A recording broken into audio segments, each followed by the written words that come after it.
काय गुलाब गलचंद राठोड, कुठे राहता आपण? आंबे वडगाव, तांडा नंबर 2. बरं, आपली काय समस्या आहे? आमची समस्या आहे दादा, आमच्यावर जे दिलीप जैन पत्रकार आहे ना, हं. त्यांनी आपल्यावर अन्याय केले. कशा प्रकारचा अन्याय केला आपल्यावर? म्हणजे एक लेडीज पूजा करण्यासाठी आली, हां त्याला BP लो झाली, हां चक्कर आला होता आणि त्यांचा अचानक मृत्यू कारण झाला. हां त्याने आपल्यावर एक ऑब्जेक्शन घेतलं, म्हणजे बलात्काराचं. हां तर मग आपल्याला सांगितलं त्याने 25,000 रुपये देशाल हं.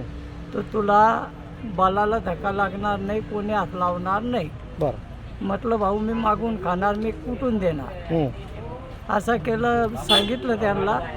त्याच्यानंतर आपण पैसे बिशे दिले नाही, त्यांना साथ देऊन ते मानहान करायला लावले ते समोरच्या माणसाला. म्हणजे आपल्याकडून पैशाची मागणी केली होती फक्त? हां हां, दिले होते का तुम्ही? नाही. यात सत्यता आहे का?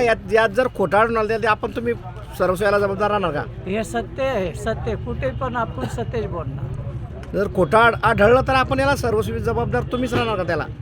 खोटा शब्द आहेच नाही, जे आहे ते सत्य आहे.